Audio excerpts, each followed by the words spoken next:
It's spring here in the veg garden, and I wanted to talk you through some of our seeds and what we're doing now in our veg garden here at Sharpham. So the first thing that we're doing a lot of at the moment is sowing our seeds. This is our heat bench. So under here we have an electric mat that's heated from beneath that gets seeds germinating, and we sow everything into modules. You can't see them so clearly because we have got some rodents in the glass house, so we're having to protect our seeds because they'll eat them from their modules before they have a chance to grow.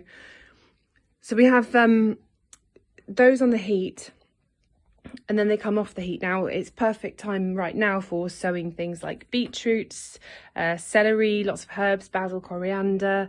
We're also sowing courgettes, squashes, lots of different things really. It's prime time for seed sowing. Once they come off the heat, they then go on to the non-heated section.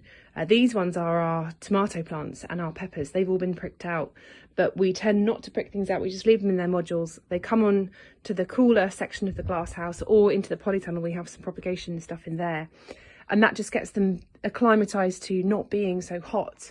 It also stops them drying out so quickly. From there on, they come out of the glass house and get hardened off, which is when they begin to really acclimatise to the changing weather. So these are our peas that are being planted. You can see they're being planted there in amongst the pea sticks. We'll fleece these every evening and then open them up in the mornings so that they don't get too cold, but they become slowly acclimatised to the conditions outside, where they obviously have to stay.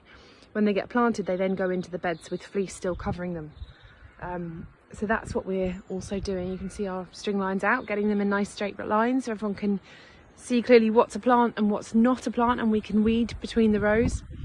And another thing that we're doing at the moment is we are emptying all of our beds of any old produce.